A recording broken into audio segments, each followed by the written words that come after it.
Hey everyone, Tankenstein here. In this video, I've got your top 10 tips and tricks for dominating both Diablo 2 and Diablo 2 Resurrected. I've been playing Diablo 2 for over 20 years, since before the Lore of Destruction expansion existed, and as such, I have a wealth of knowledge to share. I would have released this video before Diablo 2 Resurrected came out, like some other YouTubers, but I felt that, especially considering the Warcraft 3 Reforged debacle, it would be wise to actually play the full live version of Resurrected, just in case it was substantially different from either the betas or, worse yet, the original Diablo 2. And in case you're wondering why this video is so long for just 10 tips, it's because I give you everything that I know and then some. So this will be the most comprehensive Diablo 2/Diablo 2 Resurrected tip video anywhere. But with all that out of the way, please subscribe for more content, as I will have my full Diablo 2 Resurrected review out within 1 week of this video. But that said, let's get into it. Now, these are tips I've literally learned over decades of playing Diablo 2, and are things that, in part, have literally been passed down to me by my elders. Specifically, well, my father. So, thanks, Dad. But that said, number 1, maximize your shrine usage. Use the experience shrine only when near some sort of big fight, or if you're near an enemy with a lot of bad guys, such as a cave or the Forbidden Tower, for example. It is oftentimes least effective to use the experience shrine right when you first see it, as you may run across tons of open landscapes with nary an enemy in sight. Plan your usage for maximum conflict.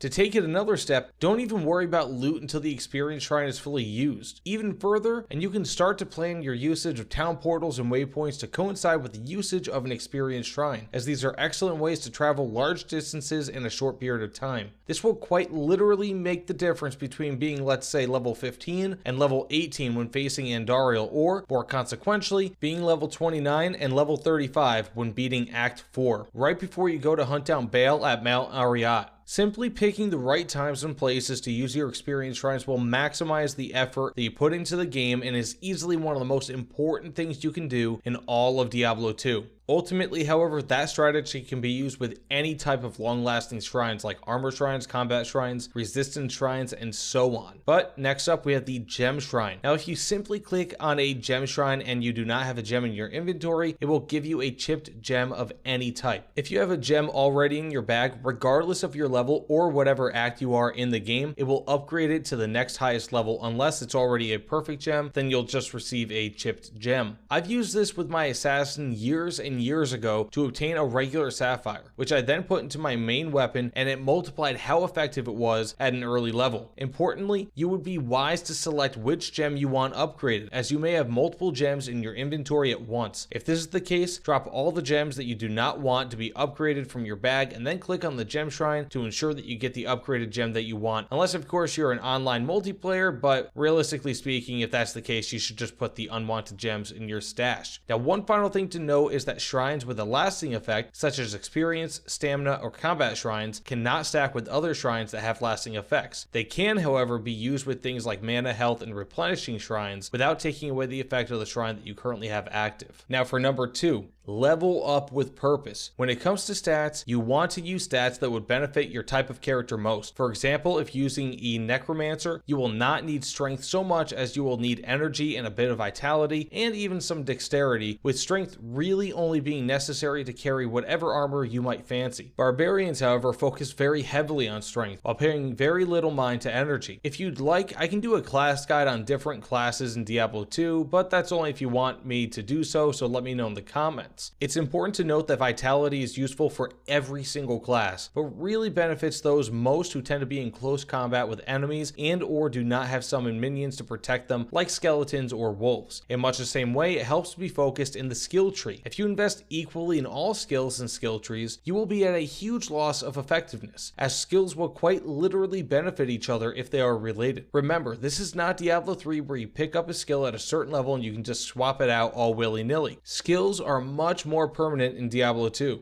As such, you would be wise to heavily invest in specific skill trees rather than spreading them out, more so focusing on skills that directly benefit each other. For example, a summoner build for the necromancer would strongly benefit from having you put in tons of points in skeletons, skeleton mastery, and literally maybe 1 or 2 points into amplified damage, which happens to be a level 1 curse anyways. This makes it so that you will be able to maximize your skeleton's damage while still investing nearly all of your points in your summoner tree. If you decide to expand out of your main tree, do it with purpose and make sure that you only pick out the skills that will directly benefit your main tree. These skills are typically those that are percentage based, such as amplified damage with the necromancer, or really any sort of aura with the paladin. For a more concise view on this, I would recommend looking up character guides online, though I personally just like to make my character in a way that I see fit that would maximize my personal playstyle. Now for tip number 3, and I promise after this tip they do get quite a bit shorter, but they're still very important, and this one might be one of the most important of all the tips and tricks. Learn your rune words. Seriously, again, this is important, especially for basic upgrades. Using, for example, the tier and L runes, both low level and common runes in the sword, gives you the rune word steel, which gives you an extra 25% attack speed, 20% enhanced damage, higher attack rating, and much more. It is important to use these on the right items though, as all rune words are item specific. The rune word steel can only be used on certain weapons, whereas others might be usable on headgear and another on a shield or just regular body armor. Plus, consider the quality of the item. If for whatever reason you decide to use incredibly rare runes to create a rune word item out of something that's low quality or just really a low level item, then you will be at a massive deficit rather than if you decide to use it on a good quality item. You have to use a rune word on items with that specific amount of sockets as well. So if you use a 2 rune word on a 3 socket item, you'll be out of luck and it will do nothing outside of giving it just the basic effects of those runes. The basic things to consider when working with rune words are the following. Number 1, they are all item or item type specific, meaning that one rune word for a sword might not work on a bow, and what might work on a piece of body armor will not work for headgear. Now 2, they need to be socketed in order. This is especially important. For example, you need to socket the steel rune word as tier first and L second. This is especially important when it comes to using rare runes such as the Zod rune, as those might only come along after many hours of gameplay at a very high level. Losing one of those to a mistake would be an absolutely huge misstep. Number 3, you need to socket runes in an item with the specific amount of sockets required for that rune word. As mentioned before, if you have a 2 socket rune word, you need to put the runes in order into an item that has a total of 2 sockets. No more, no less. And for the 4th main rule of rune words, rune word items can only be regular items, but you can use them with differing qualities. You can use them on superior or damaged items, or just as well, you can use them on ethereal items. The latter can be useful if you have a rune word that makes that item indestructible. You cannot use rune words on magical items, set items, rare items, unique items, or items that already have a rune word. Ultimately, I would suggest that you do a search for rune words on a search engine, or just as well use a Diablo 2 wiki, and you will likely find a comprehensive list of every single rune word in-game, the specific items that you need for them to work, the rune orders, their effects, and all the rules relating to rune words in case you want this all in writing. While you can socket some runes alone, such as the L rune, into a piece of armor, especially early on, and have it be effective, I would strongly suggest to go to one of the rune word list websites every single time before you socket an actual rune word. Doubly so if it's a rune word that you are not familiar with. In much the same way, use your Heraldric Cube to transmute items. You can find huge lists online, including on wikis, that go over what you can and what you cannot transmute. You can transmute 3 gems of the same quality, for example, into the next tier of gem of that same kind, as well as potions into higher level potions. Use all of these lists, whether it's for transmuting or rune words, to your advantage. For tip number 4,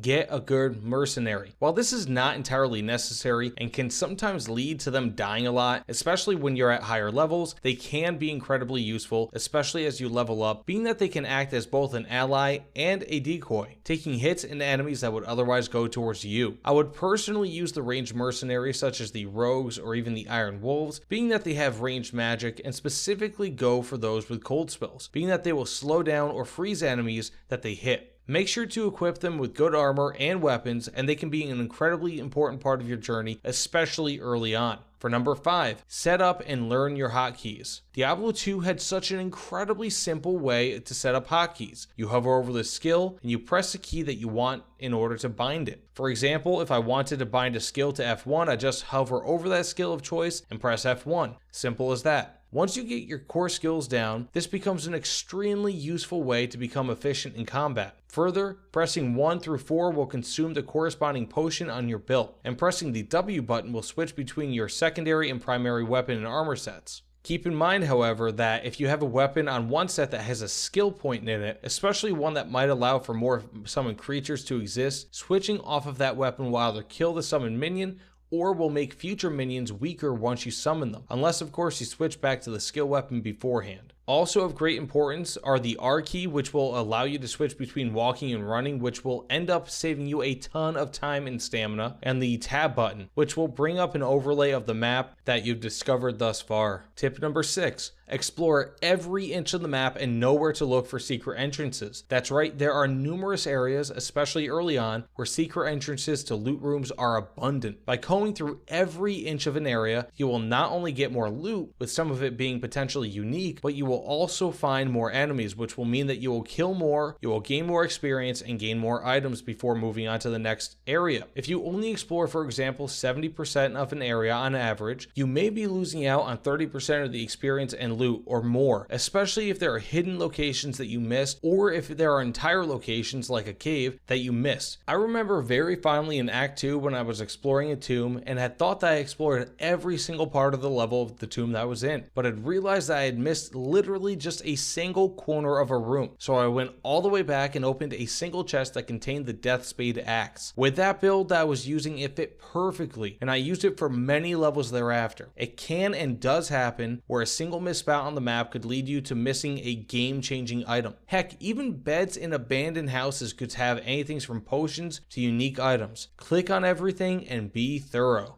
For tip number 7, don't be afraid to go back to an area for more loot or experience. This will require you to save and exit and then return to that area so that the enemies respawn, but that only takes a moment, thankfully. One of the most rewarding things in all of Diablo 2 is to go back to a boss fight, especially after having beaten it maybe a few levels prior, especially if you had a tough time beating it, and seeing your growth. You can also earn great loot this way, as well as experience. This is especially important if you're finding the next steps on your journey to be a little bit difficult, such as going from normal to nightmare difficulty. You will oftentimes find rare or unique items by defeating, for example, Baal back to back to back, all while you gain levels, upgrade skills, and get stronger.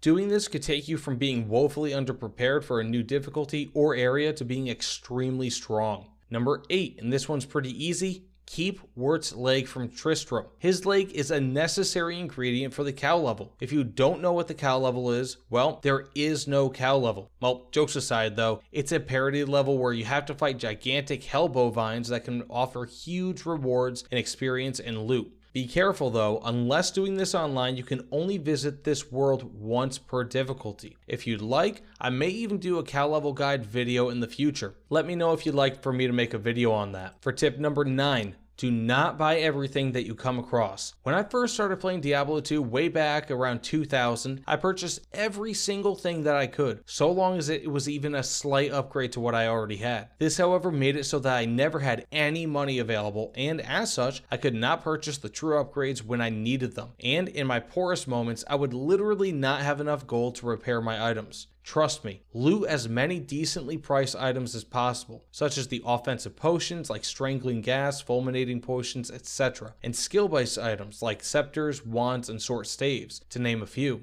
These will allow you to maximize your inventory for profit. Once you sell enough items, preferably the expensive ones, you can deposit your earnings into your stash. If you have too much cash for your stash, simply keep it on your character. If that ends up being too much, you can just drop it right in front of your stash and it will not disappear. However, if this does happen, be sure to buy useful items, or possibly better yet, gamble with the town gamble merchant before you save and exit, as any items or money that you leave on the ground will disappear when you save and exit. Also, if you're in an online game, do not leave your items or gold in front of your stash, as people can and will take them. And finally, tip number 10. Item and bag management. Don't just fill your bags with charms because you think that they're amazing. You will find many items, especially charms, that will gradually begin to take up a tremendous amount of bag space. My general rule is to carry the Heraldric Cube on your character once you find it, as it only takes up 4 inventory spots, but gives 9 spaces of inventory within the cube, along with carrying the Tomes of Identify and Town Portal. From here, I only carry about 1 or 2 small charms, if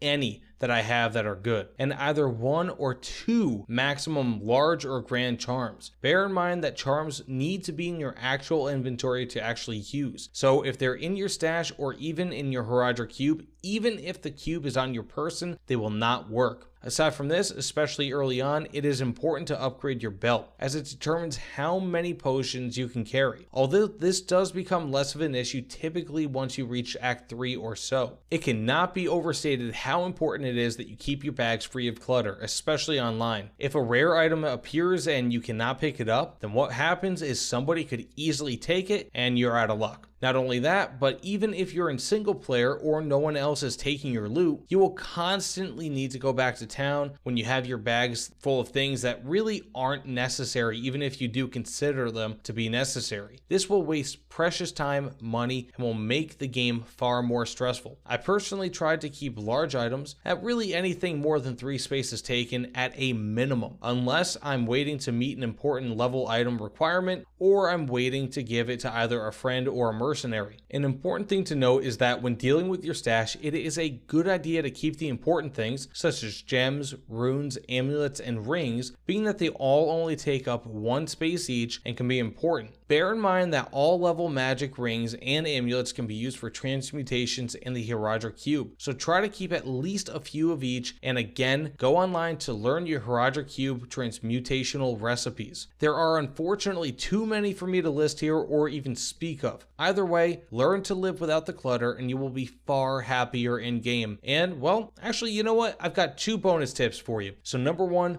holding the shift button on the keyboard whilst attacking will root you in place. This is especially important for those with ranged weapons. And for the second bonus tip, choose your skills well. This kind of is a riff on the tip that I had earlier, but really the reason being is because you only have a total of 3 times in which you can reset your skills for your character, each after completing the Den of Evil quest from Akara in Act 1. You get 1 reset per level of difficulty, so 1 for normal, 1 for nightmare, 1 for hell. But with all that out of the way and kind of 12 tips, please let me know what you guys think in the comments below. Seriously, it means the world to me. I know this was a kind of long video, a little bit longer than I expected initially, but a little bit less long after I'd written it all up. So just again, let me know in the comments below what you guys think. Please like, comment, subscribe if you know the dealio. And either way, thanks again for watching, everyone, and I'll see you all on the other side. Take care, everyone.